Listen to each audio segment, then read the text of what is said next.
Hello दोस्तों, कैसे हो आप सब? Hope so you all are fine. आज हम एक नए टॉपिक पे बात करने जा रहे हैं, जो है कि अच्छी हाउसवाइफ कैसे बने। सबकी एक तमन्ना होती है कि घर में सब उसको रिस्पेक्ट दें, उसको अच्छा बोलें और वो सबकी अच्छी बनकर रह सके। तो उसके लिए हमें क्या करना है आज मैं ये बताऊंगी। पहले ज़माने में क्या होता था कि हम एक दूसरे को देखते ही नहीं थे, पेरेंट्स अपना फिक्स कर देते थे और शादियां हो जाती थी। उस समय में लड़ाई होना, तलाक होना एक समझ में आता था कि हम एक दूसरे से मिले नहीं, एक दूसरे को समझा नहीं हमने, और हमसे बिना पूछे ही शादी कर दी गई। बट लेकिन आज के टाइम पे तो ऐसा कुछ नहीं है। आज तो हम मिलते भी हैं, एक दूसरे को समझते भी हैं, उसके बाद जाके हम हाँ बोलते हैं, और एक दूसरे की मर्जी के खिलाफ जाकर नहीं, हम एक दूसरे की मर्जी से शादी करते हैं। तो अब तलाक और ये लड़ाइयाँ क्यों? और आज तो बल्कि इसकी रेशो बहुत बढ़ गई है पहले के अकॉर्डिंग। तो ये चीज़ें ना हो, उसके लिए हम क्या करें? सबसे पहले सबसे इम्पॉर्टेंट चीज़ रिस्पेक्ट। आप रिस्पेक्ट दीजिए अपने पेरेंट्स को, जैसे आप रिस्पेक्ट देते थे उसी तरह से अपनी mother in law, father in law, अपने हस्बैंड को समझिए। अब एक घूंघट करना या पाँव छूना ही रिस्पेक्ट नहीं होता। रिस्पेक्ट दिल से दी जाती है, उनको दिल से प्यार कीजिए, इसे रिस्पेक्ट बोलते हैं। अब बात करते हैं दूसरी चीज़ जो मोस्ट इम्पॉर्टेंट है, आपकी मुस्कुराहट। जब आपके घर में कोई गेस्ट आए, आपके रिश्तेदारी में कोई आए, तो कभी भी अपने माथे पे शिकन मत लाइए, हंसकर उनका स्वागत कीजिए, एक प्यारी सी स्माइल से उनका स्वागत कीजिए। इससे क्या होगा, उनको भी अच्छा लगेगा और आपकी घर में रिस्पेक्ट भी बढ़ेगी। दिल से करना है तो ही कीजिए, ऊपरी तौर पे नहीं। तो मैं आज यही कहना चाहूँगी कि जब लड़कियों के मायके की बात की जाती है तो लड़कियाँ बड़ी खुश हो जाती हैं, और ससुराल की बात आते ही उन्हें गुस्सा आ जाता है। क्यों? ऐसा नहीं होना चाहिए। अपनी मदर इन लॉ से एक ऐसा रिश्ता बनाइए जो माँ से भी बढ़कर हो। वो भी आपका उसी तरह से ध्यान रखेंगी अगर आप उन्हें प्यार देंगे तो। प्लीज़ उनको प्यार दीजिए, उनको समझिए, उनकी खुशी के लिए कभी कभी कुछ कर दें तो कोई बड़ी बात नहीं, ठीक है। उसके बाद हम बात करते हैं फेथ। हस्बैंड वाइफ में एक विश्वास होना बहुत ज़रूरी है। अगर विश्वास होगा तो ही आप एक अच्छी गृहिणी बन सकती हैं। और आजकल क्या होता है, हम मोबाइल्स में पासवर्ड लगा लेते हैं, हम कहते हैं नहीं दिखाएंगे, ये हमारा पर्सनल है। अरे नहीं, ऐसा नहीं होना चाहिए। आप बिल्कुल खुले होने चाहिए अपने हस्बैंड के आगे। कोई ऐसी बात ना हो जो आपको छुपानी पड़े, जो आपको शर्मिंदा करते। तो मैं आपसे यही कहना चाहूँगी, प्लीज़ प्लीज़ विश्वास बनाए रखें,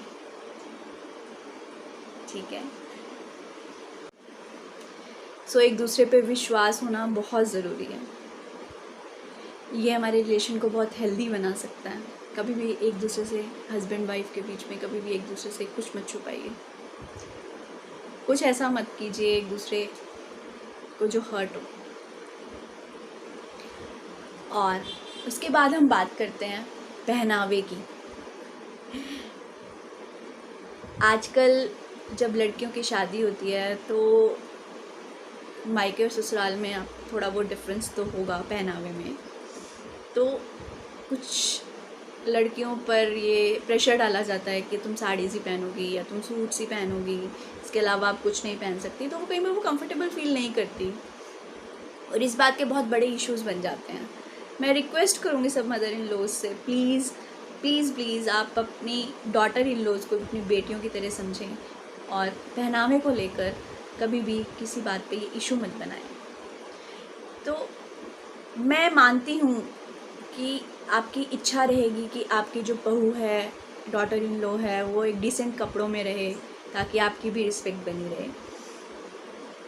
मैं इतना तो विश्वास करती हूँ डॉटर इन लॉज पे भी कि वो कभी भी ऐसी वल्गर ड्रेसेस नहीं पहनेंगी जिससे आपको भी शर्मिंदा होना पड़े। तो मैं डॉटर इन लॉ से भी यही कहूँगी कि डिसेंट ड्रेसेस पहनिए।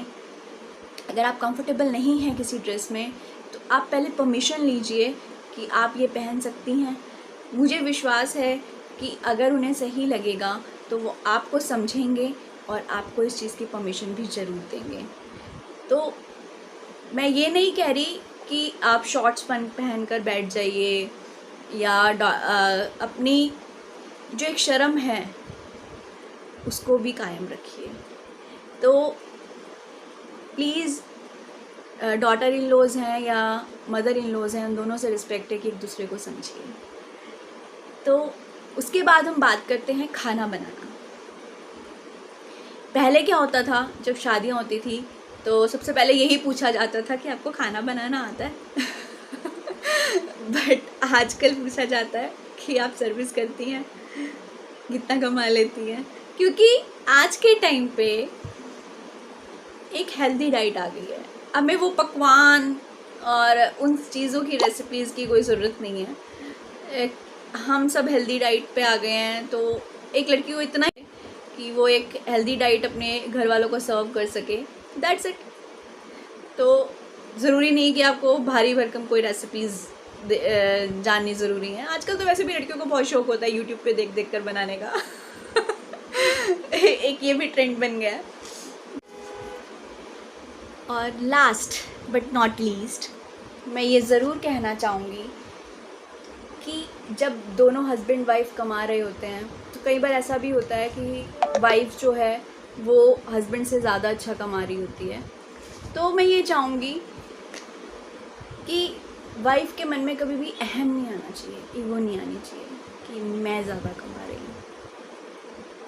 दोनों को एक साथ चलना है, एक दूसरे के सैलरीज़ को साथ लेकर घर चलाना है। तो दोनों को ही कह रही हूँ, ये हस्बैंड को भी ये चीज़ नहीं आनी चाहिए और वाइफ के मन में भी कभी भी ईगो नहीं आनी चाहिए।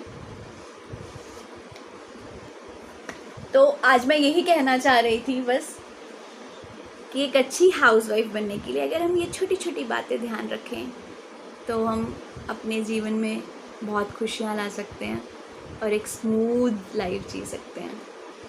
सो please take care of yourself and your family. और आपको वीडियो अच्छी लगी हो तो प्लीज़ लाइक कीजिएगा एंड शेयर कीजिएगा। Thank you so much.